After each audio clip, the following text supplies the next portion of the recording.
Black 11-year-old billionaire girl seat stolen by white passenger. Seconds later, flight is grounded. The plane jolts violently as the captain's voice cuts through the cabin with chilling finality. This aircraft is returning to the gate. Security will be boarding. 11-year-old Amara Jenkins feels every eye on the plane turned toward her. A sea of strangers suddenly united in their judgment. Tears threaten at the corners of her eyes as she stands frozen in the aisle.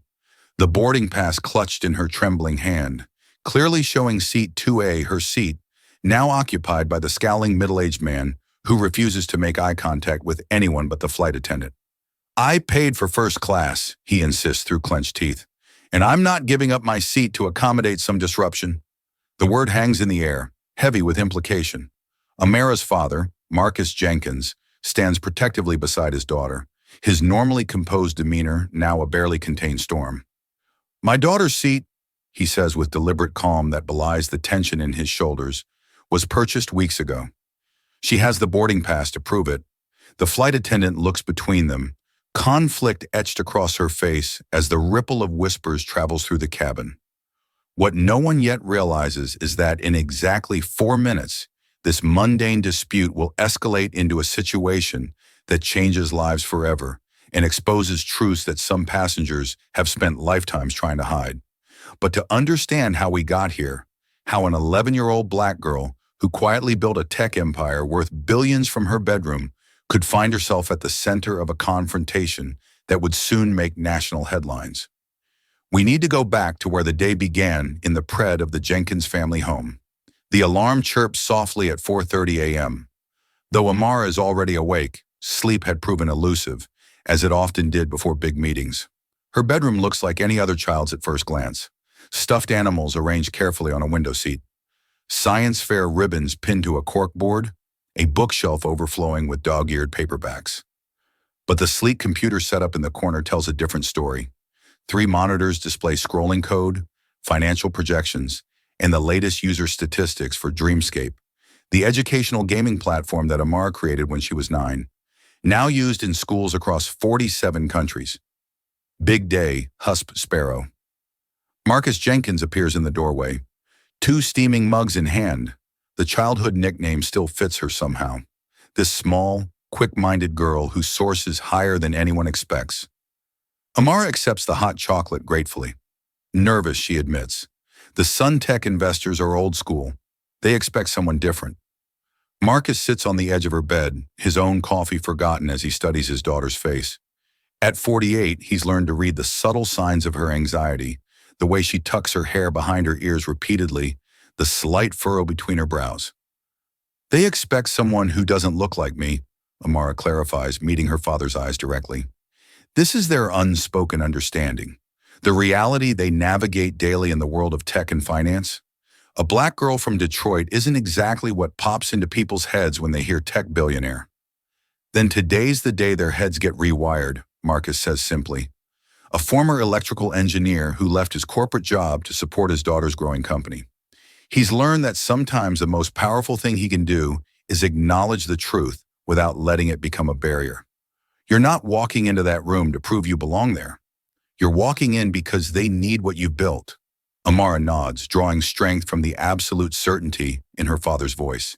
In the soft morning light, with her NASA pajamas and the stuffed penguin she's had since she was 3, she looks like any other kid. Few would guess that the algorithm she developed in this very room revolutionized how children with learning differences interact with educational material, or that her company's valuation had crossed the billion-dollar threshold 6 months ago. "San Francisco. Here we come," she says, attempting a smile that doesn't quite reach her eyes. Something about this trip feels different, though she can't pinpoint why. As Marcus helps her pack the last of her things, neither of them can possibly know how prophetic that feeling of unease will prove to be. 2 hours later, Detroit Metropolitan Airport buzzes with early morning travelers. The Jenkins move efficiently through security, a well-practiced routine from frequent business travel. Amara's passport shows stamps from Tokyo, London, Singapore, evidence of pitches, conferences, and partnership meetings that have taken her around the world. Today's meeting with SUNTC Ventures could mean expanding Dreamscape's reach to underserved communities globally, a mission that makes the exhausting travel schedule worthwhile. Dad, did you remember to pack my presentation thumb drive?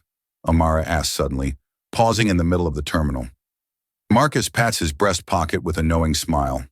Right here, plus the backup in my carry-on and another uploaded to the cloud. Triple redundancy, just like you taught me. This small exchange, the child reminding the parent reassuring, captures the unique dynamic between them. Their roles often shift and blend.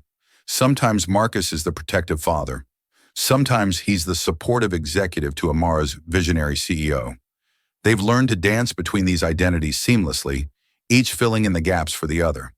At the gate, Amara reviews her presentation notes while Marcus makes a phone call to their driver in San Francisco. Around them, the usual airport tableau unfolds, business travelers hammering away on laptops, families courting excited children, solo travelers lost in books or podcasts. No one pays particular attention to the unassuming father-daughter pair, and that's exactly how they prefer it. Amara's company has been featured in business magazines and tech blogs, but they've carefully guarded her privacy, limiting photos and public appearances. Her innovations, not her age or appearance, are what she wants the world to focus on. Now boarding Group A for Flight 11382 to San Francisco. The announcement crackles over the speakers.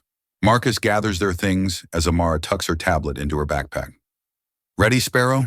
He asks, the question layered with meaning beyond just the boarding call. Amara takes a deep breath, squares her shoulders beneath her neat blazer, custom-tailored but still unmistakably designed for a child, and nods. Ready? They join the line, boarding passes in hand. Amara's ticket shows seat 2A, a window seat in first class. Though Marcus could easily afford first-class tickets for both of them, he's deliberately booked himself in economy 3 rows behind the divider. These small decisions are part of the careful balance they maintain, providing Amara the comfort she needs for important business trips while teaching her the value of money and privilege. I'll be right back there if you need anything, Marcus reminds her as they reach the front of the line. Just push the call button or text me. Amara nods, straightening her posture as she hands her boarding pass to the gate agent. There's a subtle shift in her demeanor now, a composure that settles over her like a cloak. Marcus recognizes it as her business mode, the same poised presence she brings to boardrooms and investor meetings. Welcome aboard, Miss Jenkins, the gate agent says, scanning her pass with a warm smile that falters only slightly upon realizing the passenger's age. Enjoy your flight to San Francisco. Amara thanks her politely and steps onto the jet bridge, unaware that the carefully controlled world she and her father have built is about to collide with forces they couldn't have anticipated. Because despite her extraordinary achievements, despite the wealth she's generated and the lives her technology has improved, to some people boarding Flight 1382 today, Amara Jenkins will never be more than what they first see. A black child in a space they've decided she doesn't belong. The first-class cabin of Flight 1382 gleams with the muted luxury of leather seats and extra legroom. Amara moves confidently towards seat 2A, her small carry-on rolling behind her. She's flown often enough to navigate the rituals of air travel with ease. Where to stow her bag, how to adjust her seat, the polite nods exchanged with flight attendants. From 3 rows back in economy, Marcus watches his daughter settle into her seat, a familiar mix of pride and anxiety stirring within him. Every time Amara steps away from his protective presence, he feels it, that catch in his throat, the silent prayer that the world will see her as he does, brilliant, deserving, and so much more than the sum of others' expectations. The steady stream of passengers continues boarding. A distinguished-looking woman in her 60s takes the aisle seat across from Amara, offering a cordial smile that Amara returns. A young man with wireless earbuds claims the seat beside the woman, barely looking up from his phone. The atmosphere is tranquil, the usual pre-flight murmur, creating a cocoon of white noise that allows Amara to review her presentation notes one final time. The calm shatters when a latecomer rushes into the first-class cabin, a man in his 50s with salt and pepper hair and an expensive suit that shows signs of a harried morning. His face is flushed from rushing, his expression darkening as he scans the row numbers. "Excuse me," he says, stopping at Amara's row and checking his boarding pass again. "I believe you're in my seat." Amara looks up momentarily confused. She double-checks her own boarding pass. 2A, this is 2A, the man Richard Blackwell, though Amara doesn't yet know his name, looks from the child to the boarding pass. She holds out, his frown deepening. There must be some mistake. I specifically booked this seat. A flight attendant approaches, drawn by the brewing conflict. Is there a problem here? Yes, Richard says before Amara can respond. I believe there's been a mix-up with the seating assignments.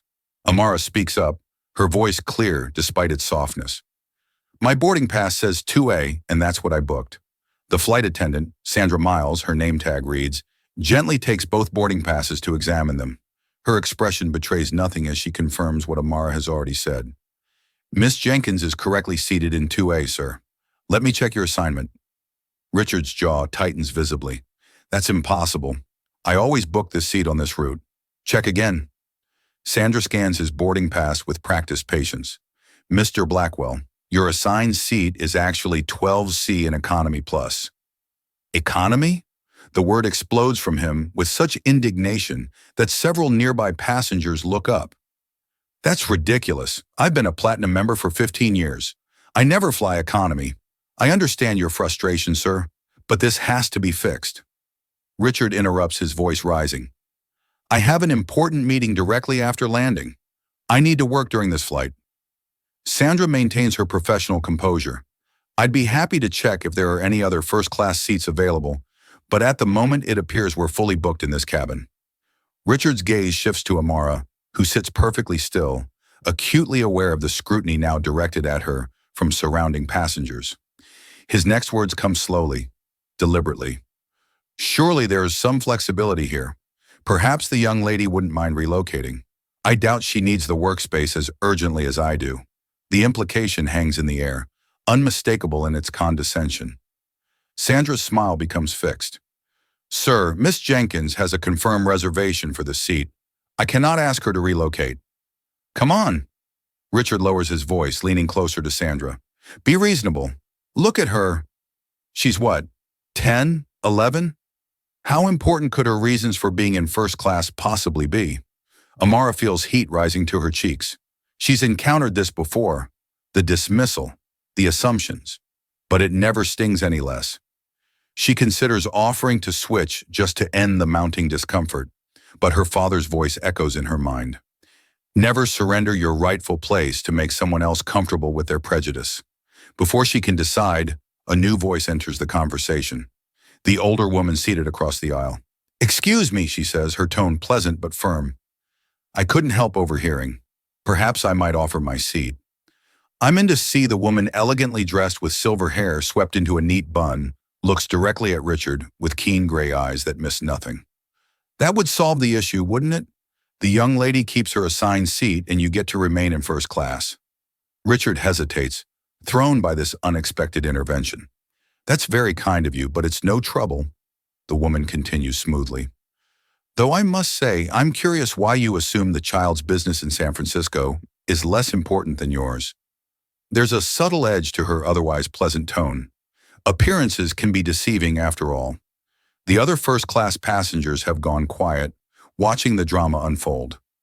Richard looks around, suddenly aware of how the situation appears. His expression shifts, calculation replacing outrage as he realizes the older woman has offered him a graceful exit from an increasingly awkward confrontation. That's very generous of you, he says finally, his voice forcibly controlled. Thank you. As the woman rises to collect her things, she introduces herself to Amara, Elizabeth Montgomery. Pleasure to meet you, dear. Amara Jenkins. Thank you, Miss Montgomery. Elizabeth waves away her thanks. Not at all. I prefer the window anyway. As they rearrange themselves, Elizabeth now in Economy Plus, Richard sullenly taking the aisle seat she vacated. Amara catches her father's concerned gaze from Economy. She gives him a small nod to indicate all is well. Though the encounter has left her unsettled, she can feel Richard's resentment radiating from the seat across the aisle, sense the weight of his assumptions and judgment. What Amara doesn't know, what no one aboard Flight 182 could possibly know, is that this minor seating dispute is merely the first domino in a chain of events that will expose long-buried secrets, challenge deep-held beliefs, and ultimately force everyone involved to confront truths about themselves they've spent years avoiding. As the final passengers board and the cabin crew prepares for departure, the real story of this flight is only beginning to unfold. The engines rumble to life as Flight 1482 begins its taxi toward the runway. Amara tucks her boarding pass into her tablet case, trying to shake off the lingering discomfort from the confrontation. Across the aisle, Richard Blackwell makes a show of spreading out his work materials, pointedly avoiding eye contact with the child he clearly still believes has no business in first class. In economy, Marcus Jenkins keeps a watchful eye forward, his attention divided between the book in his hands and the occasional glimpse of his daughter's head visible over the top of her seat. He'd witnessed enough of the interaction to understand its nature. Another entry in the catalog of slights and assumptions they've encountered throughout Amara's remarkable journey. "Pardon me," a voice breaks into his thoughts. "Is that seat taken?" Marcus looks up to find Elizabeth Montgomery standing in the aisle, gesturing to the empty middle seat beside him, the same woman who had given up her first-class seat. "No, please." He shifts to make room for her. "Elizabeth Montgomery," she offers as she settles in. "Marcus Jenkins. That was a kind thing you did up there." Elizabeth's eyes show a flash of recognition at his last name, but she simply says, "It seemed the simplest solution to an unnecessary problem." After a pause, she adds more quietly, "Some people are remarkably resistant to having their assumptions challenged." Marcus studies her with new interest. "You didn't have to give up your seat." "Perhaps not, but your daughter shouldn't have had to defend her right to occupy the space she paid for either." Elizabeth's matter-of-fact tone holds no request for gratitude or acknowledgement of sacrifice, just a statement of principle that resonates deeply with Marcus. Their conversation is interrupted by the captain's voice over the intercom, welcoming passengers aboard the 3-hour flight to San Francisco. The standard announcements follow: expected weather conditions, cruising altitude, estimated arrival time. The familiarity of the routine allows Amara to gradually relax, opening her tablet to review her presentation one last time before allowing herself to enjoy the window view during takeoff. As the plane accelerates down the runway and lifts into the sky, the sprawling expanse of Detroit falls away beneath them. Amara watches the city of her birth with all its complexities, challenges, and fierce resilience transform into a miniature model of itself. There's something centering about this perspective, a reminder that problems that loom large on the ground often shrink when viewed from above. In economy, Marcus and Elizabeth discover a shared interest in engineering. He in electrical systems, she in structural design. Their conversation flows easily, touching on career paths, technological innovations, and eventually the unique challenges of raising a gifted child. "She's remarkable," Elizabeth observes after Marcus shares a carefully edited version of Amara's achievements. "Though I imagine it hasn't always been an easy road," Marcus offers a measured smile. "There have been obstacles, some expected, others less so. The expected ones being the usual suspects: age, gender, race, take your pick." He keeps his voice light, but the accumulated weight of years fighting these battles shows in the tightness around his eyes. The tech world talks a big game about meritocracy, but the reality is people see what they expect to see. Elizabeth finishes for him, and they treat people accordingly. Marcus nods, struck by how precisely she's articulated it. Exactly. Sometimes I think the hardest part of my job as her father is teaching her to navigate that reality without letting it diminish her sense of possibility. Up in first class, Amara has pulled out her sketchbook, a habit she's maintained since childhood, jotting down ideas and designs that often become the seeds of new features for Dreamscape. Her current project focuses on adapting the platform for children with visual impairments, creating sensory feedback systems that would make digital learning more accessible. Richard Blackwell, despite his determined focus on his laptop, finds his attention repeatedly drawn to the child's meticulous sketches. Professional curiosity gradually overcomes his lingering resentment as he recognizes complex circuit designs taking shape under her pencil. "That's an interesting approach," he comments finally, his tone neutral but interested. "Haptic feedback system." Amara looks up, surprised by the overture. Yes, I'm trying to design something more intuitive than what's currently available. For what application? She hesitates. Years of cautious media training making her automatically guard details of unreleased projects. But professional enthusiasm wins out. Educational technology for visually impaired students. The existing options are either prohibitively expensive or too simplistic to engage older learners. Richard's eyebrows rise slightly. This is not the answer he expected from a child her age. You're designing this yourself. It's collaborative, Amara acknowledges. I have a team of engineers who help refine the technical specifications, but the core concept and initial design are mine. The conversation might have continued, perhaps even bridged the gulf of misunderstanding between them, had the flight not hit a patch of turbulence at that exact moment. The fastened seatbelt signs illuminate with a soft chime as the plane gives a sudden lurch. Amara grips her armrests, her stoic expression betraying only a slight tension around her eyes. Richard, distracted by steadying his laptop, doesn't notice the child's discomfort, but someone else does. From the middle rows of economy comes a woman in her early 30s, moving quickly against the flight attendant's instructions to remain seated. She pushes forward into first class, her expression urgent. Amara, she calls, scanning the premium cabin until she spots the girl. Are you okay?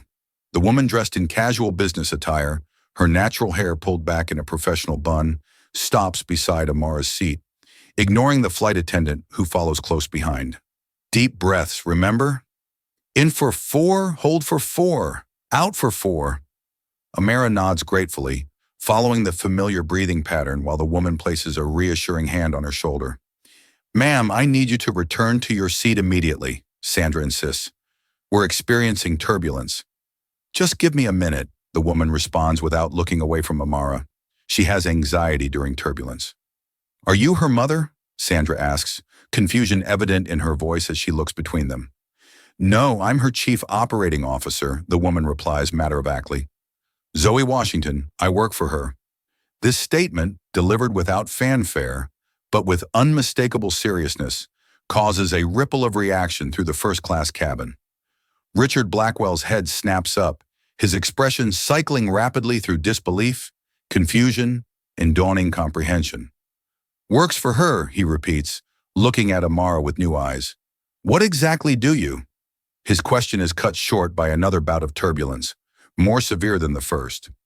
The plane drops suddenly, then steadies, but the momentary plunge is enough to send Zoe stumbling against the bulkhead. That's it, Sandra says firmly. Everyone needs to be in their assigned seats with seatbelts fastened now. Zoe gives Amara's hand a final squeeze. You good? Amara nods, her breathing steadier. I'm good.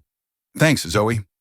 As Zoe makes her way back to economy, the pieces start falling into place for Richard and the other first-class passengers who overheard the exchange. Whispered questions bounce between seats. Did she say she works for the kid? Chief operating officer? Who is this girl? Richard pulls out his phone despite the flight restrictions, opening his browser to search for Amara Jenkins before remembering he has no internet access. His expression has transformed completely, the dismissive annoyance replaced by intense curiosity and a dawning recognition that he may have seriously misjudged the situation. Meanwhile, in economy, Marcus has been watching the interaction with concern. Elizabeth notices his tension. Your daughter doesn't like flying, she asks gently. Just the turbulence, he explains. She's fine otherwise. Her COO usually travels with us for important meetings. She's good at helping Amara through the rough patches. Elizabeth processes this new information with a slight widening of her eyes, the only indication of her surprise. I see. Before they can continue, the captain's voice returns over the intercom, more serious than before.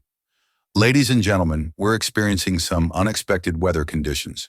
For your safety, we'll be diverting our route slightly to avoid the worst of the turbulence. Our flight time may be extended by approximately 20 minutes.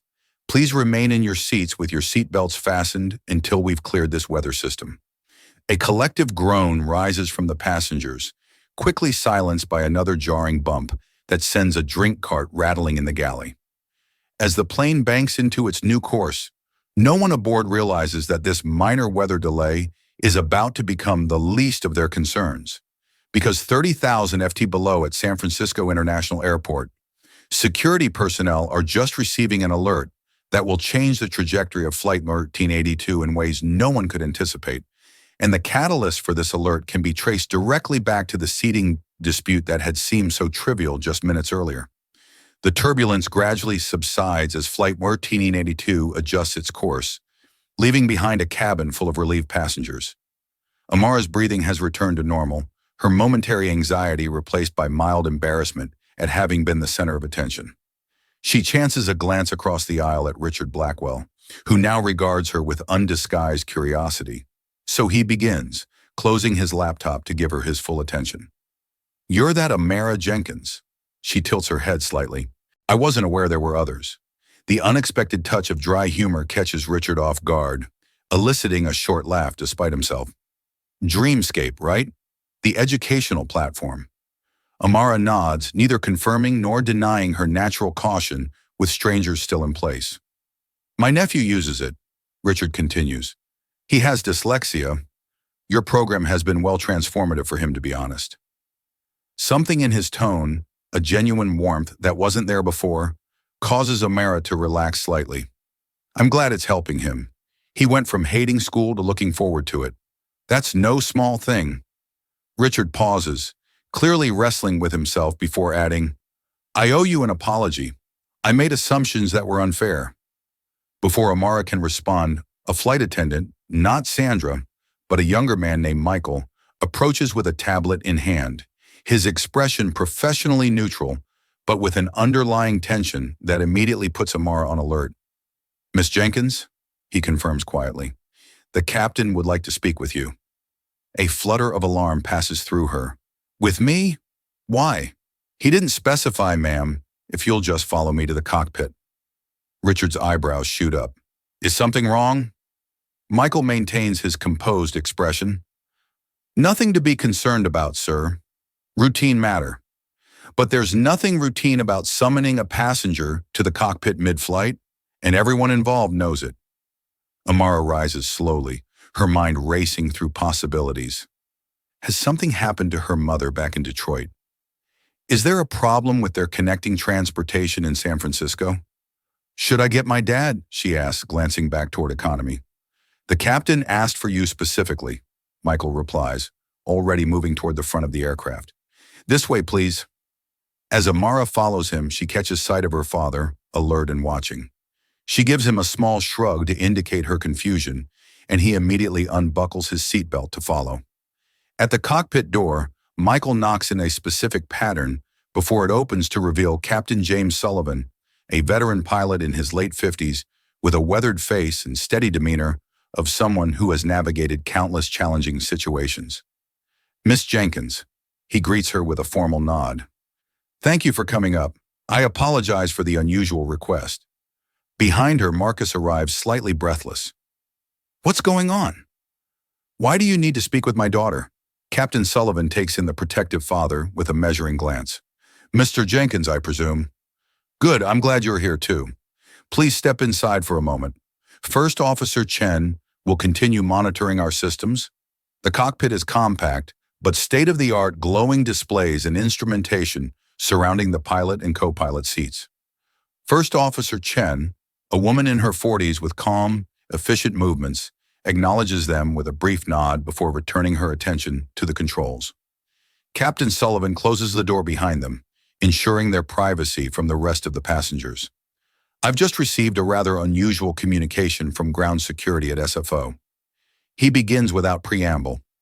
"It seems someone has called in a security concern specifically regarding you, Miss Jenkins." Amara blinks in confusion. "What kind of security concern?" "The caller claimed you are traveling under false pretenses and using fraudulent identification." The captain's tone remains neutral, but his eyes are sharp, assessing their reactions. Marcus stiffens. "That's absurd. My daughter's documentation is completely legitimate." "I understand this may be upsetting," Captain Sullivan continues, "but I'm required to take all security alerts seriously, even ones that seem improbable." He turns to Amara directly. "Can you tell me the purpose of your visit to San Francisco business meeting?" She answers promptly. "With Sun TC Ventures, they're considering a major investment in my company." "Your company?" The captain repeats, his expression betraying nothing. And that would be Dreamscape Educational Technologies. Marcus interjects. My daughter is the founder and CEO. She's presenting to their board this afternoon. Captain Sullivan absorbs this information, his gaze moving between father and daughter. I see. And you have documentation confirming your identity in this meeting. Amara reaches for her tablet. I have my passport, the meeting confirmation emails, and presentation materials. Also, my chief operating officer is on board, Zoe Washington, in economy. She can verify everything. The captain accepts the passport first, examining it carefully before returning it with a slight nod. This appears to be an order. However, the security alert was quite specific. The caller alleged that Mr. Jenkins here is using his daughter as a front for questionable business activities. Marcus's expression darkens. That's not just false, it's offensive. Who made this claim?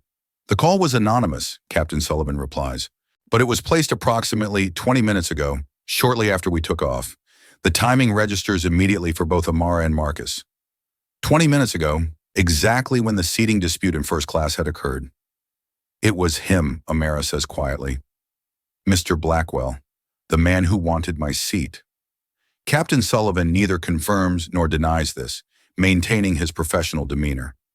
I can't speculate on the source. What I can tell you is that we now have a situation that requires resolution before we can land in San Francisco. Security protocols mandate that we investigate any credible threat. This isn't credible, Marcus argues, his voice tight with controlled anger. This is harassment, plain and simple. Nevertheless, the captain continues. I've been instructed to divert to Oakland, where security personnel will board to verify identities and documentation. The implications hit Amara like a physical blow, but our meeting will miss it. I'm sorry, Miss Jenkins. Once a security protocol is activated, I have no authority to override it. Marcus places a steadying hand on his daughter's shoulder. This is racial profiling, he says quietly but firmly. You must see that. Captain Sullivan meets his gaze directly. What I see, Mr. Jenkins, is a situation I'm required to handle according to procedure. My personal opinions aren't relevant here. First Officer Chen speaks up for the first time, her attention still on her instruments. Captain Oakland approaches, asking for our confirmation of the diversion. Sullivan nods. Tell them we're proceeding as directed. He turns back to the Jenkins. I'll make an announcement to the passengers, momentarily. In the meantime, I suggest you gather any documentation that might expedite the verification process once we land. As they exit the cockpit, the reality of what's happening begins to sink in for Amara. Years of careful work building her company, months of preparation for this specific meeting with investors who could help bring Dreamscape to underserved communities globally. All potentially derailed because one man couldn't accept that a black child belonged in first class. The injustice of it burns in her throat as she returns to her seat where Richard Blackwell watches her approach with renewed interest. Everything all right? He asks, seemingly genuinely concerned.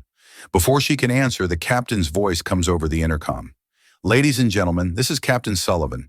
Due to a security matter that requires attention, we will be diverting to Oakland International Airport.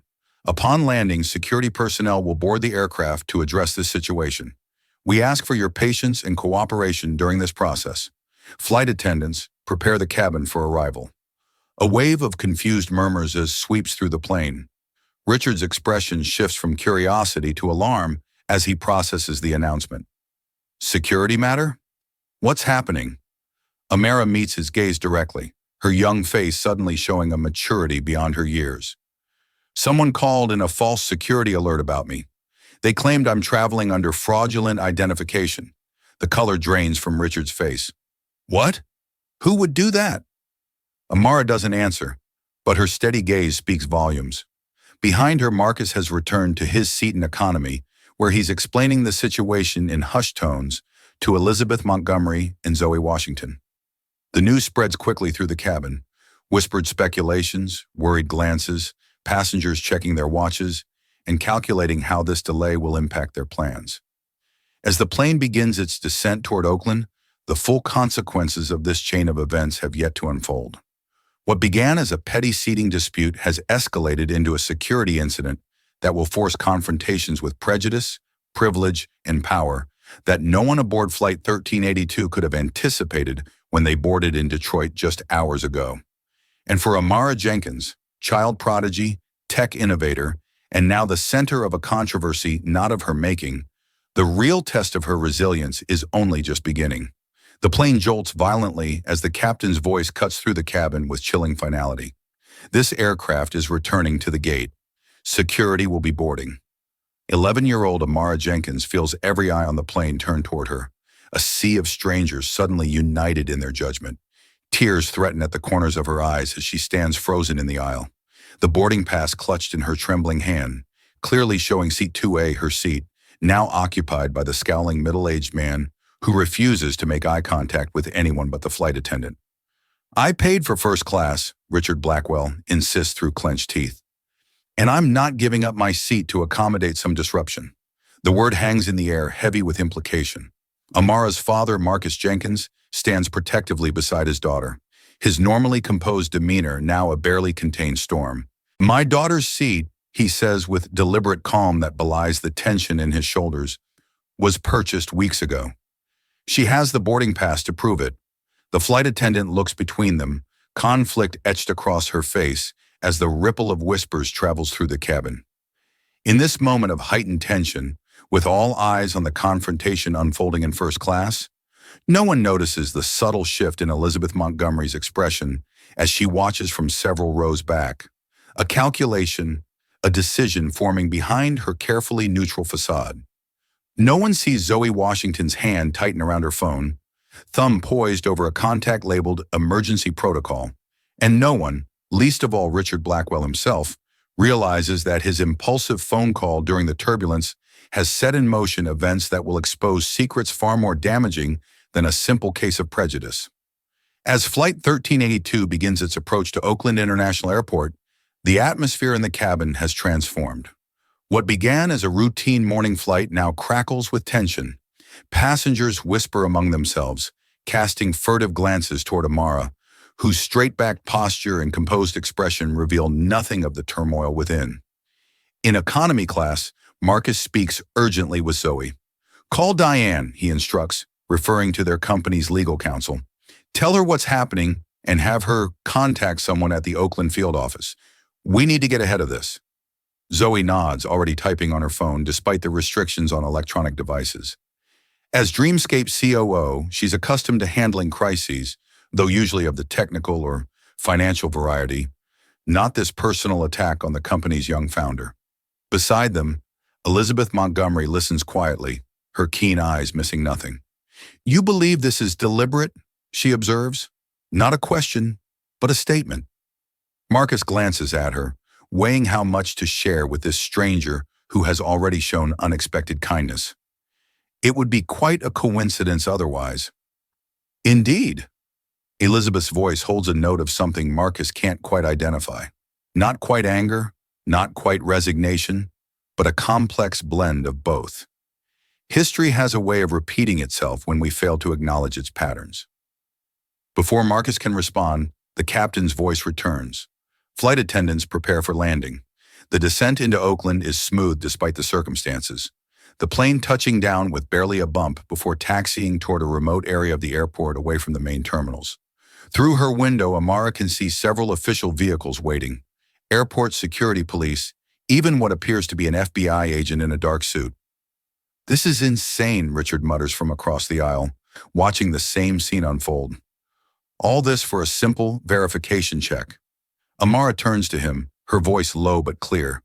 "There's nothing simple about it when you're the one being questioned." Richard shifts uncomfortably, avoiding her direct gaze. The transformation in his demeanor since learning of her identity has been remarkable, from dismissive condescension to awkward contrition. But Amara finds no satisfaction in this change. She's seen it too many times before. The sudden respect that comes only after her achievements are made known, as if her humanity alone weren't enough to warrant basic courtesy. The plane comes to a complete stop, and Captain Sullivan's voice addresses them one final time. "Ladies and gentlemen, we have arrived at Oakland International Airport. Please remain seated with your seatbelts fastened until security personnel have completed their procedures. I appreciate your continued patience and cooperation." The main cabin door opens and 3 individuals board, Two airport security officers and the FBI agent Amara had spotted from the window. They confer briefly with Sandra and Michael before Sandra approaches Amara's seat. "Miss Jenkins," she says quietly, "the officers would like to speak with you and your father. If you'll come with me, please." Amara rises with the dignity that has become her armor in difficult situations. As she moves toward the front of the plane, Marcus joins her from economy, placing a supportive hand on her shoulder. Together, they follow Sandra to the galley area where the officers wait. The FBI agent steps forward. "Miss Jenkins, Mr. Jenkins, I'm Special Agent Tanya Rodriguez. I understand there's been a security concern regarding your identities and travel purposes." Marcus speaks first, his tone respectful but firm, a concern based on a false report. "Agent Rodriguez, my daughter is traveling to San Francisco for a legitimate business meeting. We have all necessary documentation to verify our identities and purpose." Agent Rodriguez nods, her expression professional but not unkind. "I understand this is disruptive, sir. The sooner we can verify everything, the sooner we can resolve the situation." As Amara and Marcus present their passports, meeting confirmations, and company documentation, the rest of the passengers watch with varying degrees of interest and impatience. For most, this is merely an inconvenient delay. For a few, it's an uncomfortable reminder of the disparities in how people are treated based on appearance alone. Richard Blackwell sits rigidly in his seat, a cold sweat breaking out on his forehead as he observes the investigation he himself set in motion. What had seemed a justified response to a perceived slight now looks increasingly like a massive error in judgment, one with potential repercussions beyond this flight. "You did this," a voice says softly from beside him. Richard turns to find Elizabeth Montgomery has moved to the vacant seat next to his, her gray eyes holding his with unsettling intensity. "I don't know what you're talking about," he responds automatically, though his voice lacks conviction. Elizabeth's smile is thin and knowing. "Let me refresh your memory.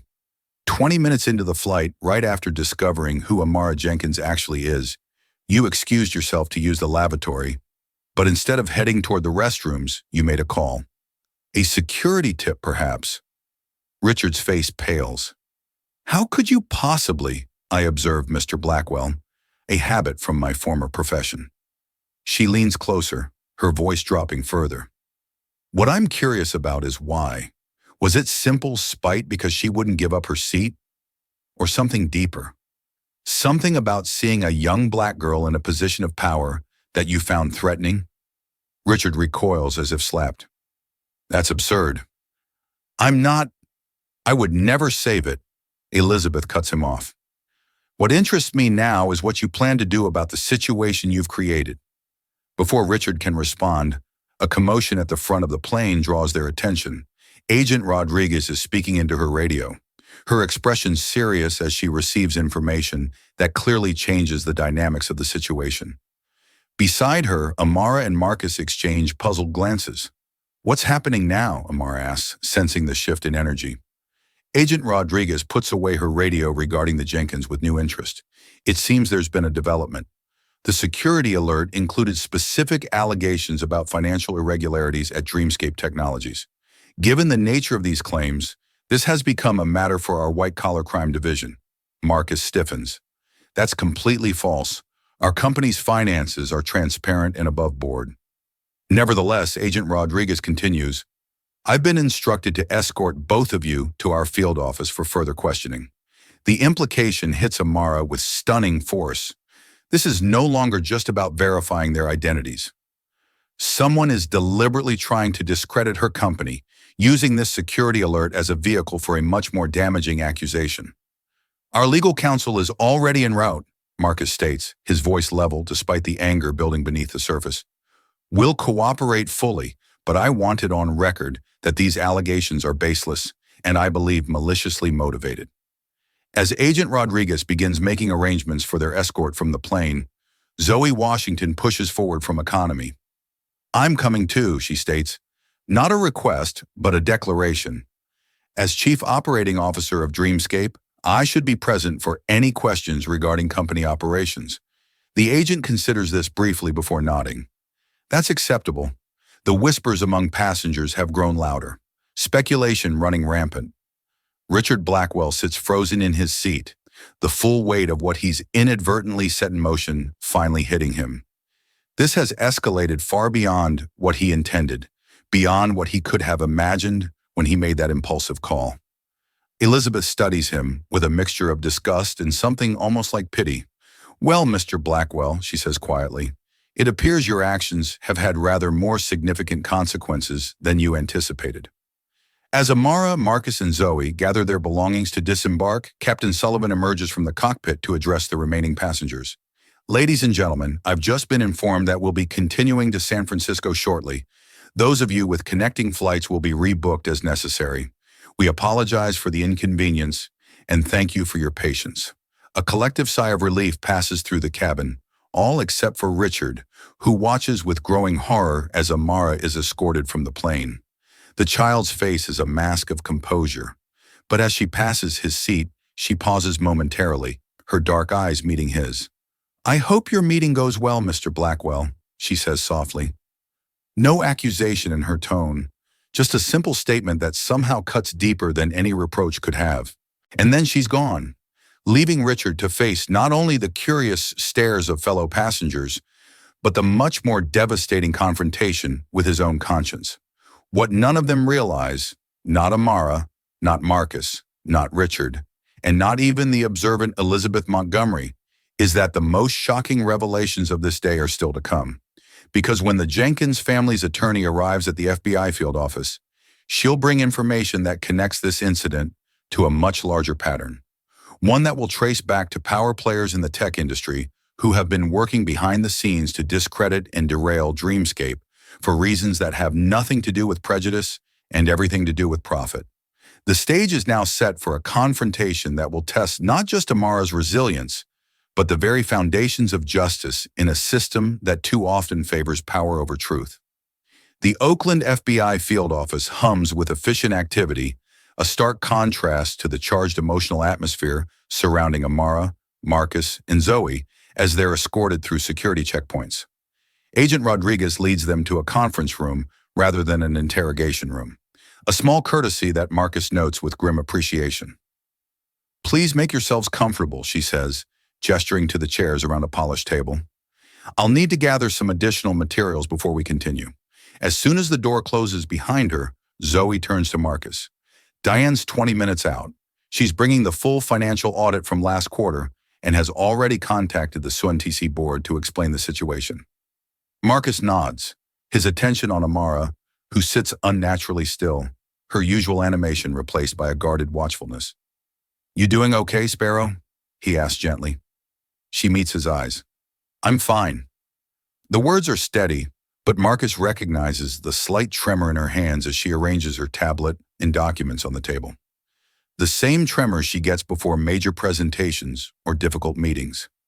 Not fear exactly, but the physical manifestation of her mind working over time, processing scenarios, calculating responses. "Remember what we always say," he reminds her softly.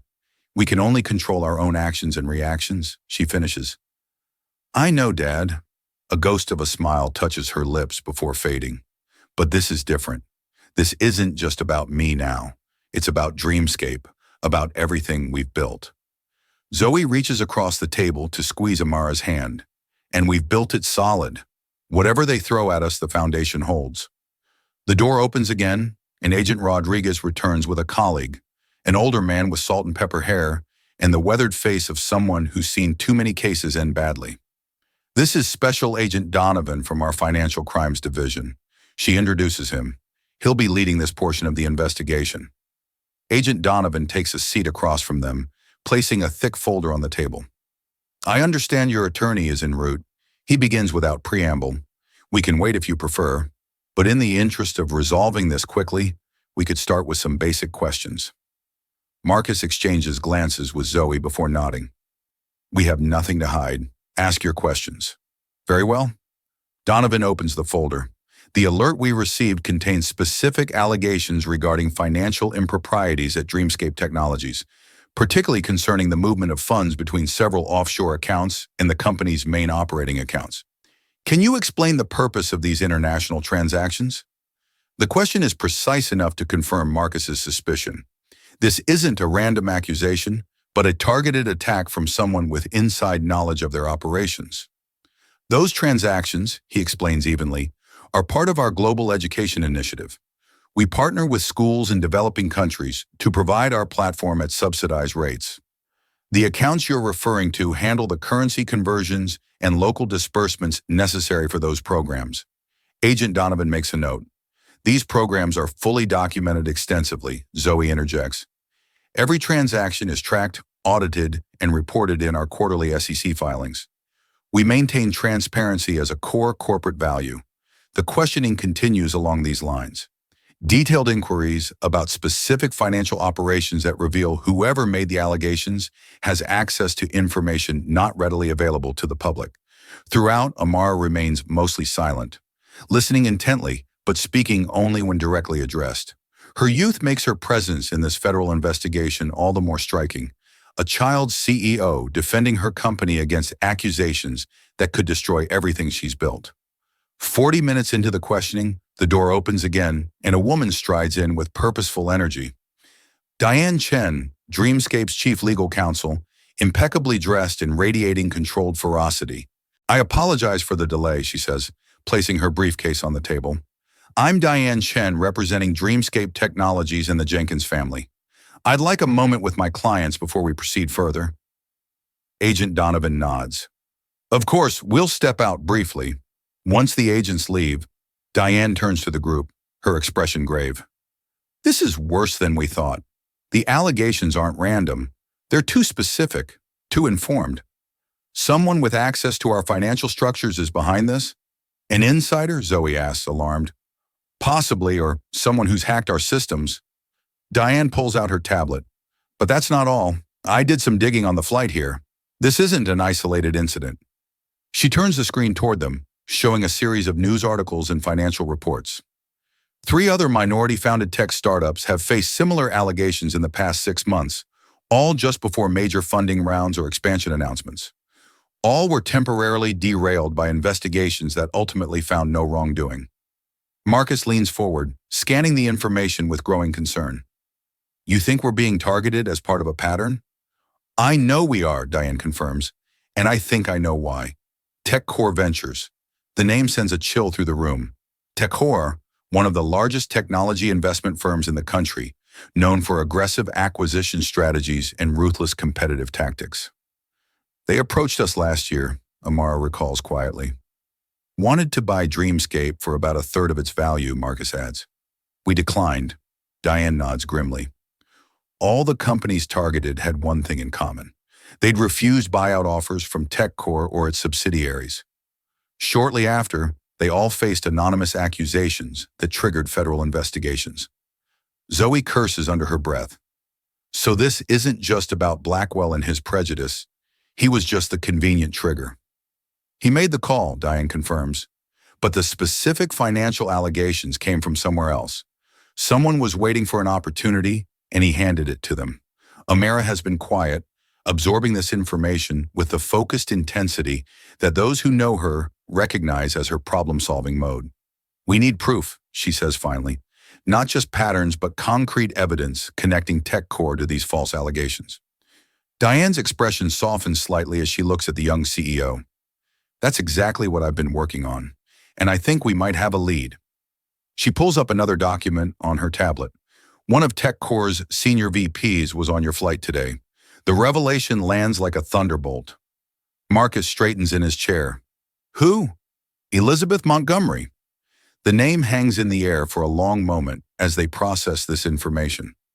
Elizabeth, the older woman who had given up her first-class seat, who had sat beside Marcus in economy, engaging him in seemingly friendly conversation. The woman who had observed everything with those keen gray eyes, missing nothing. She never mentioned, Marcus begins, then stops, realizing the naivety of his assumption that she would have identified herself. Of course, she didn't, Diane says. But here's where it gets interesting. According to my sources, Elizabeth Montgomery submitted her resignation to TechCore yesterday, effective immediately, no explanation given. The implication is clear but confusing. If Montgomery was part of TechCore's scheme, why resign just before it came to fruition? And if she wasn't involved, What did her presence on the flight mean? Before they can explore this further, the agents return.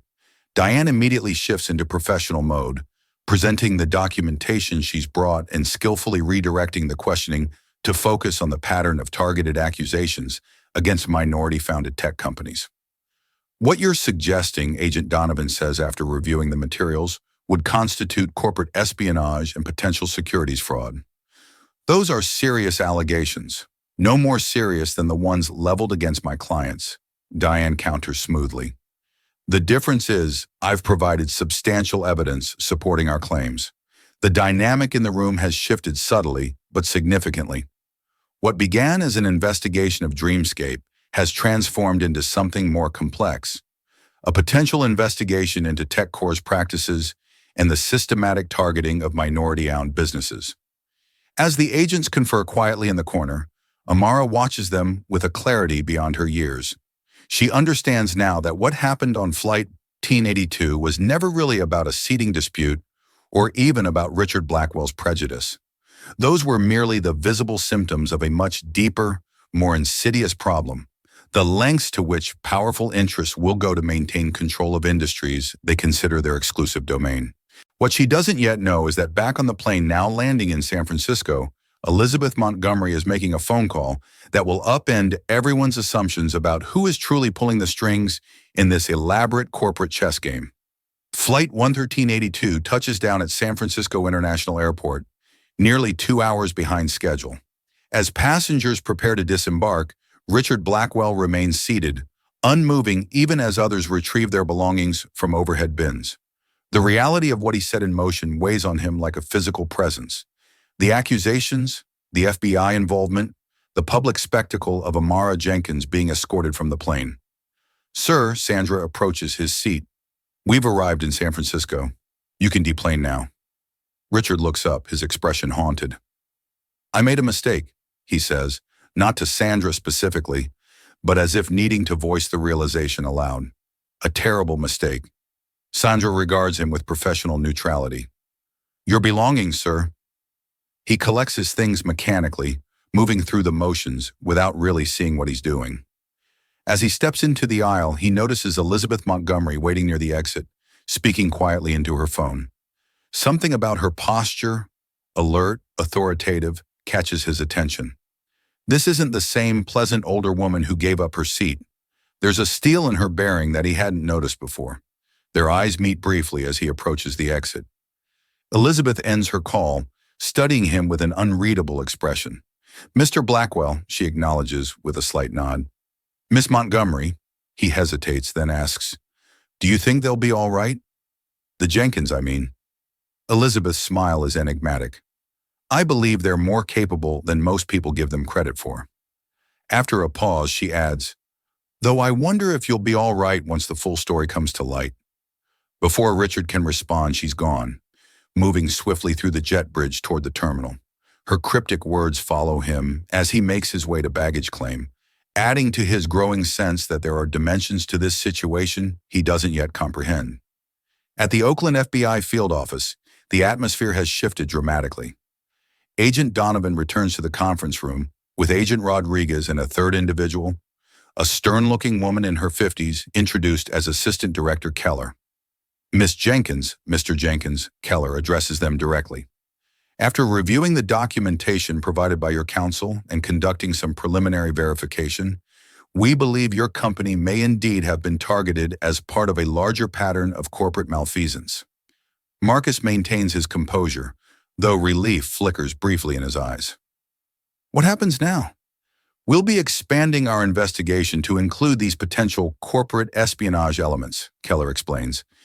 "The meantime, you're free to go, though we may need to contact you for additional information as we proceed." Diane gathers their materials efficiently. "My clients will cooperate fully, of course, and I trust the Bureau will investigate these systematic attacks on minority-founded businesses with the same vigor it applied to investigating Dreamscape." Keller meets her gaze directly. "We follow the evidence, Ms. Chen, wherever it leads." As they prepare to leave, Agent Rodriguez pulls Marcus aside briefly. "For what it's worth," she says quietly, "I'm sorry for the disruption to your day, especially for your daughter." Marcus nods, appreciating the human acknowledgement behind the professional exterior. Thank you. Outside the field office, a bureau car waits to transport them to San Francisco. As they settle into the vehicle, Amara finally allows herself to relax slightly, the rigid control she's maintained throughout the ordeal beginning to ease. We've missed the meeting, she says, checking the time on her tablet. Sun's board won't wait. Zoe shakes her head, a smile playing at the corners of her mouth. Actually, they will. I got a text while we were wrapping up in there. They've rescheduled for tomorrow morning. Amara looks up surprised. Why would they do that? Because, Diane explains, Elizabeth Montgomery called them. Apparently, she's joining their board of directors effective immediately, and she specifically requested they accommodate your situation. The revelation stuns them all into momentary silence. Elizabeth Montgomery, TechCore VP until yesterday, witness to everything that happened on Flight 1382, now suddenly on Sue and TC's board. I don't understand, Marcus says finally. Whose side is she on? Diane's phone chimes with an incoming message. She reads it, her eyebrows rising slightly. According to this, she's on ours. She's just sent documentation to the FBI confirming TechCore's systematic targeting of minority-founded tech companies, including internal memos, emails, and financial records. She's a whistleblower. Amara realizes the pieces falling into place. That's why she resigned from TechCore. She was gathering evidence, and that's why she was on our flight, Marcus adds, remembering their conversation in economy. She wasn't just making small talk. She was verifying what she already suspected about Dreamscape being the next target. Zoe shakes her head in disbelief. Talk about being in the right place at the right time. I don't think it was coincidence, Amara says thoughtfully. I think she's been watching all of this unfold for months, building her case, waiting for the right moment to act. As they drive toward San Francisco, the landscape of the Bay Area spreading out before them, the full complexity of what they have experienced begins to sink in. What started as a simple seating dispute had revealed layers of prejudice, corporate corruption, and systemic targeting of minority entrepreneurs, but also unexpected allies, and the power of standing firm in the face of injustice. For Amara, the day's events have reinforced what she's always known, that her path as a young black female CEO would never be straightforward, that obstacles would arise from directions she couldn't anticipate, but that persistence and integrity ultimately matter more than the barriers others try to place in her way. What she doesn't yet know is that the most revealing confrontation is still to come, because Richard Blackwell, consumed by guilt and a desperate need to make amends, is waiting at their hotel in San Francisco with revelations that will connect the final dots in this elaborate web of corporate manipulation and personal prejudice. The St. Regis San Francisco welcomes the Jenkins party with the discreet efficiency that characterizes luxury accommodations. As they check in, the front desk manager informs them that a Mr. Richard Blackwell has been waiting in the lobby for the past hour, requesting to speak with them. Richard Blackwell, Marcus repeats, exchanging glances with Zoe and Diane from the flight. Yes, sir, the manager confirms. He was quite insistent, though I assured him we couldn't confirm whether you were staying with us or not. Marcus's expression hardens.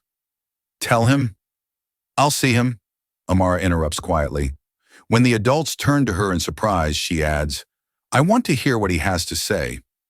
After a brief discussion, they agree to meet Blackwell in a private conference room rather than their suite.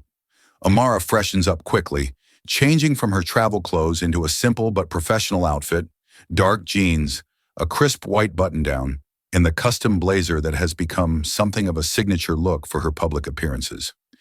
You don't have to do this, Marcus reminds her as they head downstairs.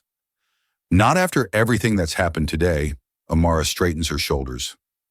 I know, but I think it's important. Richard Blackwell rises when they enter the conference room, his normally confident demeanor replaced by visible discomfort. He looks as if he hasn't slept in days, though it's been only hours since the flight. Miss Jenkins, Mr. Jenkins, he begins awkwardly. Thank you for agreeing to see me. I know I'm probably the last person you want to talk to right now. You called in a false security alert that led to my daughter being questioned by the FBI, Marcus states flatly. So yes, this wouldn't have been my first choice of evening activities. Richard winces at the directness, but doesn't deny it. I did, and there's no excuse for my behavior. None. He takes a deep breath. But there's something you should know, something that doesn't justify what I did, but might help explain the larger situation you found yourselves in. Diane steps forward. Mr. Blackwell, as Dreamscape's counsel, I should advise you that anything you say here could potentially be used in legal proceedings. I understand, he nods, and I accept whatever consequences come my way. But this is bigger than me, or my prejudice. He practically spits the last word as if finally acknowledging the ugly truth he's been avoiding. Go on, Amara says, her young voice somehow the most authoritative in the room. Richard reaches into his briefcase and pulls out a folder. I work for Next Gen Educational Systems. We're a direct competitor to Dreamscape, though our products aren't nearly as innovative or effective as yours. This admission clearly costs him, but he continues. 3 months ago, TechCore Ventures acquired a controlling interest in NextGen. Almost immediately, the culture changed. There was a new focus on aggressive market strategies and eliminating obstacles to growth. He slides the folder across the table. 2 weeks ago, I was brought into a strategy meeting with senior management. They outlined a plan to discredit several competing educational technology companies, with Dreamscape at the top of the list. The plan included everything from spreading rumors about financial irregularities to questioning the authenticity of your role as CEO. Marcus opens the folder, scanning its contents with growing anger. You were planning this all along. Me personally, Richard clarifies, though the distinction offers little comfort. I wasn't part of the planning team, but I was aware of it, and when I saw you on the flight today, he trails off the implication clear. You saw an opportunity, Amara finishes for him, her voice steady despite the hurt beneath it. You decided to help implement their plan. Richard nods miserably. I told myself it was just business, that I was protecting my company's interests. But the truth is, he finally meets Amara's eyes directly. The truth is, when I saw you in that first-class seat, something in me couldn't accept it. Not because of anything you did, but because of what you represent. Success achieved in ways that challenge everything I've been taught about how the world works and who gets to succeed in it. The brutal honesty of this admission silences the room. For all the corporate machinations and economic motivations underlying the day's events, this simple truth stands starkly revealed. The personal prejudice that made Richard a willing participant in a larger scheme. What changed? Diane asks finally. Why are you telling us this now? Richard's expression shifts, a complex mixture of shame and resolve. Watching you being escorted off that plane, seeing the dignity with which you handled a situation that I created out of spite and bias. He shakes his head, and then after we landed, I received a call from our CEO. He was furious, not because I'd done something unethical, but because it hadn't worked. Because Elizabeth Montgomery had apparently blown the whistle on the entire operation. So this is damage control, Zoe suggests skeptically, trying to get ahead of the story before it breaks. No, Richard insists. This is me trying, however, inadequately, to right a wrong. Documents in that folder prove NextGen's involvement in the conspiracy against Dreamscape and the other targeted companies. Emails, meeting minutes, strategy documents, everything you need to corroborate what Elizabeth Montgomery has already reported to the authorities. Marcus examines the materials more carefully. This could be useful to the FBI investigation. That's the idea, Richard acknowledges. I've already contacted Agent Rodriguez to arrange a formal statement tomorrow morning. He turns back to Amara. None of this excuses what I did. The corporate conspiracy created the conditions, but my own prejudice made me a willing participant. I can only say that I'm sorry and that I'll do everything in my power to make amends, starting with providing evidence against the company I work for. Amara studies him with the thoughtful intensity that has become her hallmark. Why did you really give up your seat to Ms. Montgomery on the plane? Was it because she offered, or because you wanted to distance yourself from what you'd started? The question catches Richard off guard, perceptive in a way that reminds him yet again that he's dealing with no ordinary 11-year-old. Both, he admits after a moment. I was uncomfortable with what I'd done, but not uncomfortable enough to try to stop it, not until I saw the consequences firsthand. Amira nods, accepting this complex truth without comment. She rises from her seat, signaling the end of the meeting. Thank you for the information. Mr. Blackwell will make sure it reaches the appropriate authorities. As Richard gathers his things to leave, Amara adds, "One more thing. You mentioned your nephew uses Dreamscape, the one with dyslexia." Richard looks up, surprised she remembered this detail from their brief conversation on the plane. "Yes, it's been transformative for him. Tell him we're releasing an update next month with enhanced features for users with dyslexia." Beta testing showed a 40% improvement in reading comprehension and engagement. He might want to sign up for early access. With that, she turns and walks out, leaving Richard staring after her in stunned silence. Outside the conference room, Marcus catches up to his daughter. "You didn't have to do that. Tell him about the update." Amara shrugs slightly. His nephew deserves the best tools available, regardless of his uncle's actions. After a pause, she adds, "Besides, that's what Dreamscape is about, making education accessible to everyone, even when the world isn't fair." As they head back to their suite to prepare for tomorrow's rescheduled meeting with Sante, Marcus marvels once again at his daughter's capacity for wisdom beyond her years. Through all the challenges of this extraordinary day, the prejudice, the false accusations, the corporate conspiracy, Amara has maintained not just her composure, but her fundamental commitment to the mission that drives her work. What started as a confrontation over an airplane seat has exposed layers of bias and corruption that might otherwise have remained hidden. And in doing so, it has also revealed something else: the remarkable resilience of a child who refuses to let others' limitations define her path forward. The next morning dawned clear and bright over San Francisco Bay, the city's iconic skyline etched against a brilliant blue sky. In the Jenkins Hotel suite, preparations for the SUNTC meeting are underway with the focused efficiency that characterizes Dreamscape's operations. Amara reviews her presentation one final time, the familiar material grounding her after yesterday's turbulence. Zoe coordinates with their local team, ensuring all technical requirements for the demonstration are in place. Marcus handles calls from their Detroit headquarters, where news of the FBI investigation has inevitably reached key staff members. At precisely 9:15 a.m., a knock at the door announces the arrival of Diane Chen, accompanied by an unexpected visitor, Elizabeth Montgomery. "Hope you don't mind the surprise," Elizabeth says, as she enters the authoritative presence they glimpse briefly on the plane, now fully evident. "I thought we might benefit from a strategy session before the meeting." Marcus studies her with cautious interest. "That depends on what strategy you have in mind, Miss Montgomery. Your role in all this remains unclear." Elizabeth accepts this wariness with a gracious nod. "Fair enough. Let me clarify my position." She takes a seat in the living area, her posture relaxed, but her eyes sharp and focused. "For the past 8 months, I've been gathering evidence of TechCore's systematic targeting of minority-founded tech companies. What began as concerning patterns in investment decisions gradually revealed itself as a deliberate campaign to either acquire these companies at devalued prices or destroy them outright if acquisition failed." "And your role in this campaign?" Diane asked pointedly, observer.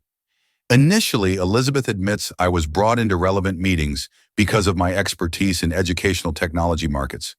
What I heard disturbed me enough to start documenting everything, secretly recording meetings, saving emails, photographing documents. When I had sufficient evidence, I took it to a federal prosecutor I trust." "Why not go public immediately?" Zoe challenges. "Because I needed to ensure the evidence was unassailable," Elizabeth explains. "TechCore has powerful friends, excellent lawyers, and a remarkable ability to reframe narratives in their favor. If I moved too soon with too little proof, they would have buried the story and me along with it." Amara, who has been listening quietly, finally speaks. "You knew they were targeting Dreamscape next?" Elizabeth turns to her with a respectful nod.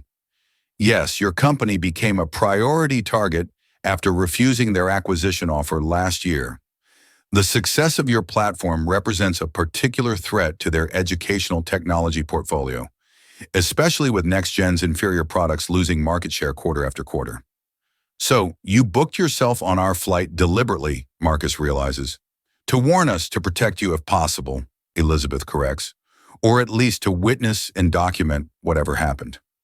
"I didn't anticipate Mr. Blackwell's involvement. That was an unfortunate coincidence, that accelerated their timeline. She pulls out her tablet, bringing up a document. The good news is the FBI now has everything they need to pursue charges against TechCore's leadership.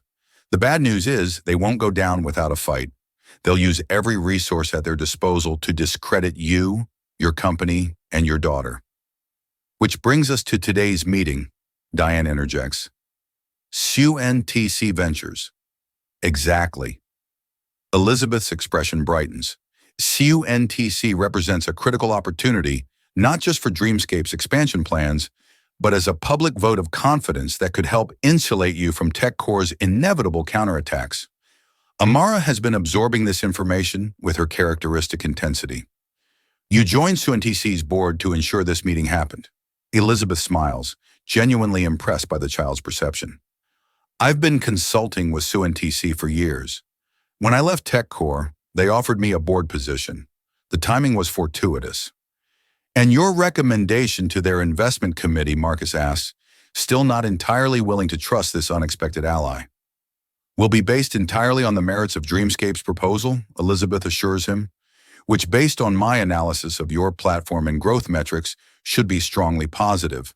But ultimately, Amara's presentation will need to convince the full board. All eyes turn to Amara, who meets their collective gaze with calm determination. I'm ready. The SUNTC Ventures headquarters occupies 3 floors of a gleaming tower in the financial district.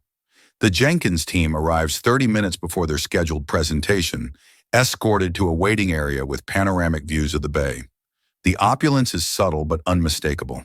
Original artwork on the walls, furnishings that whisper rather than shout their expense, staff who move with the practiced efficiency of those accustomed to serving the powerful. Amara takes it all in with outward composure. Though Marcus can sense her heightened awareness, the slight straightening of her posture, the careful modulation of her voice as she confirms technical requirements with the assistant who greets them. These small adjustments are familiar to him now, his daughter's way of armoring herself for environments where her youth and appearance might otherwise undermine her authority. At precisely 1100 a.m., they're escorted into SUNTC's main boardroom where 12 people await them. The investment committee key advisors and Elizabeth Montgomery, now seated among them as the newest board member. Her presence offers no special acknowledgement of their shared experience the previous day, maintaining the professional boundaries that the situation requires. What follows is a masterclass in poise and preparation.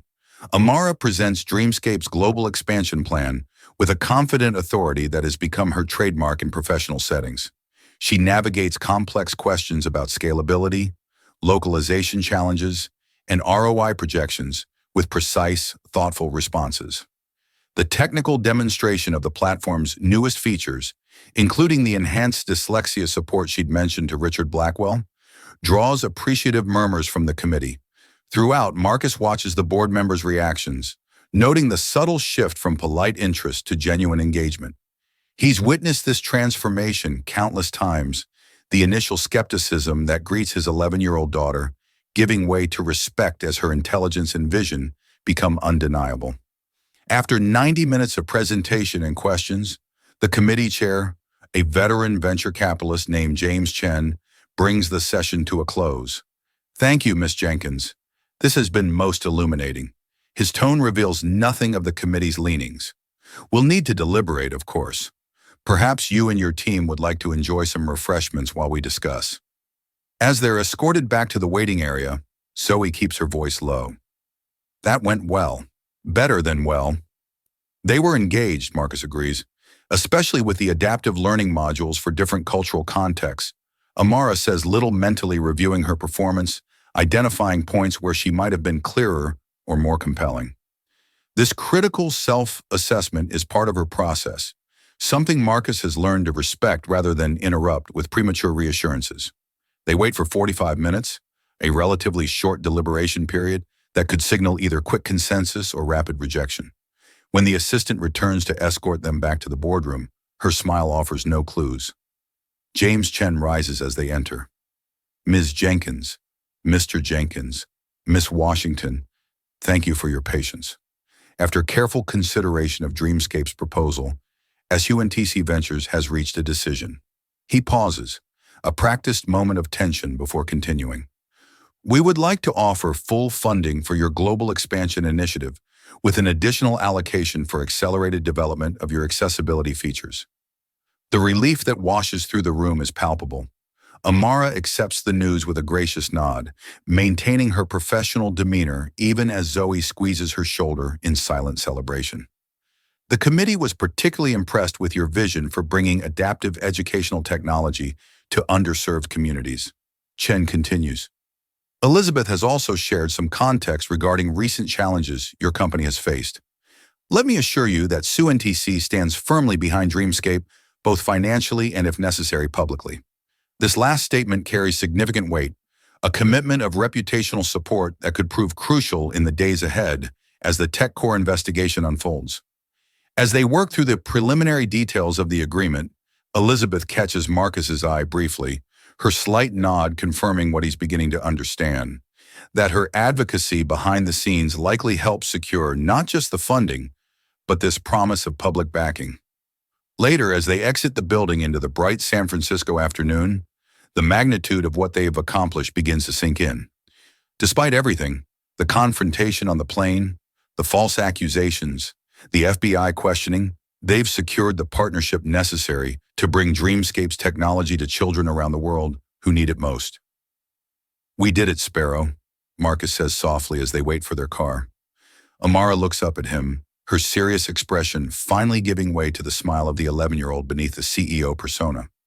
We did it despite everything they tried to do to stop us. Because of who you are, he tells her, fierce pride in his voice. Because you never let anyone else define what you can achieve. As their car arrives to take them back to the hotel, Amara's phone chimes with a news alert. She reads it quickly, her expression growing solemn again. The FBI has just announced a formal investigation into TechCore ventures for corporate espionage, securities fraud, and conspiracy. Good, Zoe says firmly. It's about time someone held them accountable. Amara is quiet for a moment, processing the implications. This is going to be big, isn't it? It's not just about us anymore.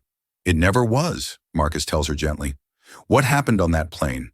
What's been happening to companies like ours for years? It's all part of something much larger.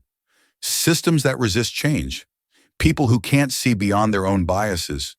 Power structures that work to preserve themselves at any cost.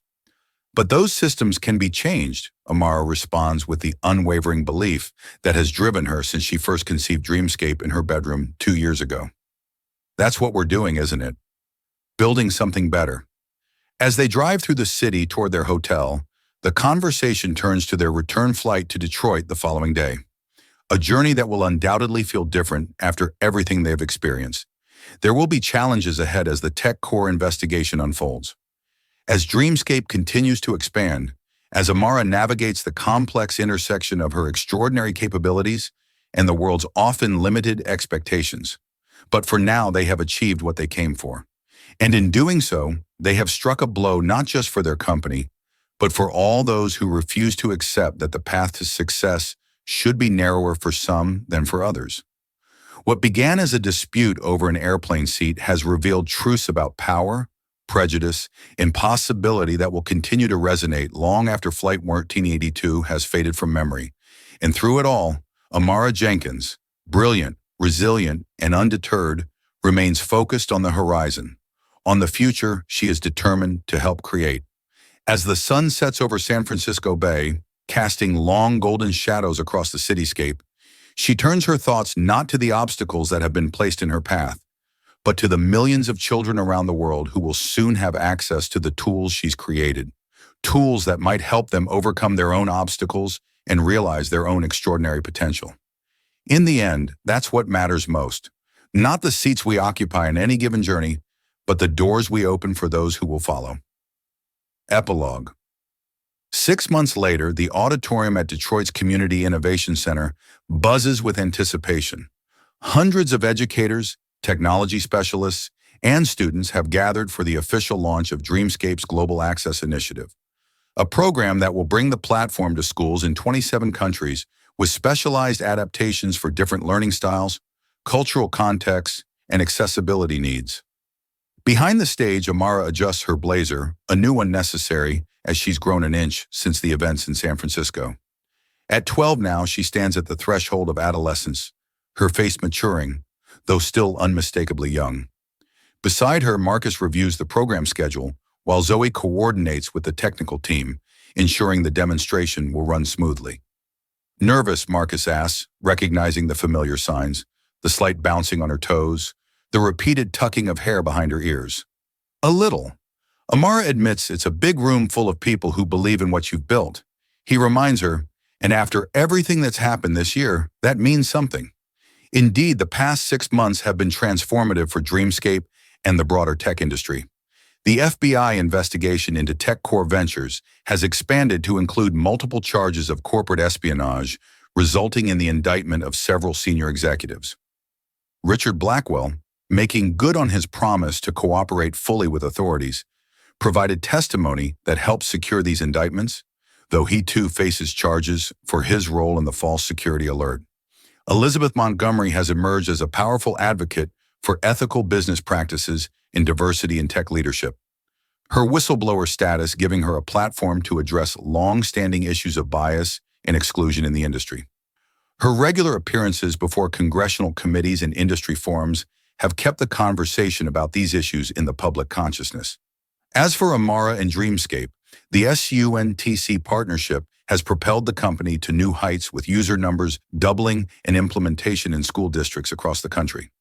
More significantly, the publicity surrounding the attempted sabotage of a Black-owned educational technology company sparked important conversations about representation and opportunity in tech entrepreneurship. 2 minutes, the stage manager calls, breaking into Amara's thoughts. She takes a deep breath, centering herself in the moment. Ready? As she steps onto the stage, the audience erupts in applause. Teachers who have seen their students thrive using her platform. Parents grateful for tools that have helped their children overcome learning challenges. Industry peers who recognize the innovation Dreamscape represents. But perhaps most meaningful are the rows of children near the front. Students from local schools, many from backgrounds similar to Amara's own, looking up at her with expressions of undisguised admiration and possibility. "Thank you," she begins, her voice clear and confident in the microphone. 6 months ago, Dreamscape faced a crisis that threatened everything we've built. What began as a dispute over an airplane seat exposed a larger pattern of bias and obstruction that has affected many innovative companies founded by people from underrepresented groups in tech. She pauses, surveying the attentive faces before her. But that crisis also revealed something else: the strength of our community, the importance of our mission, and the power of standing firm in the face of injustice. The screen behind her illuminates with images of classrooms around the world, children in rural India, Mexico, Kenya, and dozens of other locations where Dreamscape's technology has been piloted over the past months. Today, we launch a program that will bring adaptive learning tools to millions of students globally, regardless of geography, economic status, or learning differences. Because we believe that access to quality education isn't a privilege for the few, it's a right for everyone. As Amara continues her presentation detailing the technical innovations and implementation strategies that will make this vision a reality, Marcus watches from the wings with quiet pride. The journey from that tense moment on Flight 1382 to this triumphant launch has been challenging, but it has also affirmed what he's always believed about his remarkable daughter, that her greatest strength lies not just in her brilliant mind, but in her unwavering conviction that technology should serve humanity's highest aspirations. In the audience, unnoticed among the hundreds of attendees, Elizabeth Montgomery listens intently, a satisfied smile playing at the corners of her mouth. Beside her sits an unexpected companion, Richard Blackwell, attending at Amara's personal invitation as part of his ongoing effort to make amends and educate himself. His expression is contemplative, a man still reckoning with his own biases, but committed to the difficult work of change. As the presentation concludes and Amara invites questions from the audience, a young girl of about 9 raises her hand. "I want to make software like you when I grow up," she says, her voice carrying clearly through the auditorium. "But people tell me I'm too young to understand coding. What should I tell them?" Amara smiles, recognizing in this child's question echoes of her own early experiences. Tell them that age is just a number, not a measure of what you can create or understand. Tell them that the most important qualification for building something new isn't how old you are. It's how clearly you can see what needs to exist in the world. She pauses, then adds with a touch of the quiet confidence that has carried her through challenges far greater than any 12-year-old should have to face. And then show them what you can do, because ultimately, that's what changes minds. Not arguing with those who doubt you, but proving through your work that they were wrong to doubt in the first place. As applause fills the auditorium once more, the camera pulls back metaphorically to reveal the scene in its entirety. A young innovator sharing her vision, an audience inspired by possibility, a father watching with pride, former adversaries transformed by reflection and accountability, all connected by a series of events that began with a disputed airplane seat, but expanded to encompass fundamental questions about who deserves a place at the table in our shared technological future. For Amara Jenkins, that future stretches bright before her, not without challenges certainly, but rich with purpose and possibility. The seat she occupies now at the forefront of educational technology innovation was not given to her by anyone's permission or condescension. She earned it through brilliance, persistence, and an unwavering belief that the tools we create should serve all of humanity, not just those who have traditionally held power. And in that understanding lies perhaps the most important lesson of this remarkable journey, that true innovation comes not from preserving existing systems, but from expanding them to include voices, perspectives, and talents previously excluded. That the future belongs not to those who guard their privileges most jealously, but to those who imagine most boldly what might be possible if we all had the opportunity to contribute our unique gifts. As the event transitions to a demonstration of Dreamscape's newest features, Amara steps from the spotlight momentarily, rejoining her father in the wings. Their eyes meet in shared recognition of how far they've come and how much further they still intend to go. "Good job, Sparrow," Marcus says softly. Amara's smile, part CEO, part 12-year-old Holy herself, illuminates her face. "We're just getting started," she replies. And in those simple words lies the promise of everything yet to come. If you enjoyed this story, please like, comment, and subscribe to see more content like this. Where were you watching from? Let me know in the comments below.